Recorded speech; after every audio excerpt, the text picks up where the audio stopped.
Nilinaw ng Malacanang na hindi exempted si Pangulong Ferdinand Marcos Jr. sa provision ng 2026 General Appropriations Act na nagbabawal sa presensya ng mga politiko sa pamamahagi ng mga tulong ng pamahalaan sa publiko o yung tinatawag na anti-EPAL provision.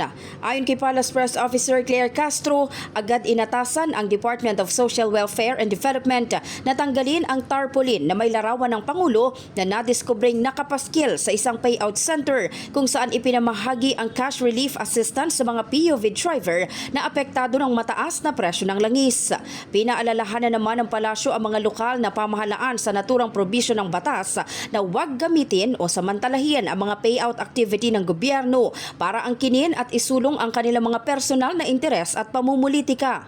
Binigyang diin ni Castro na sa kabila nito, mahalaga pa ring malaman ng taumbayan ang mga programa ng Pangulo bilang paalala na aktibong umaaksyon ang presidente sa mga pangangailangan ng publiko sa gitna ng matinding sitwasyon. Nauna nang dinipensahan ng palasyo ang presensya ng ilang lokal na opisyal sa pamamahagi ng financial assistance kamakailan at nilinaw na kailangan ng kanilang presensya bilang mga host sa pagbisita ng Pangulo sa kanilang lugar.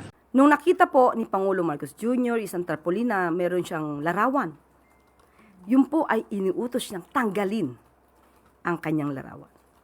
Kaya wala na po kayo. Binigyan niya po ito, kinall out niya po ang DSWD.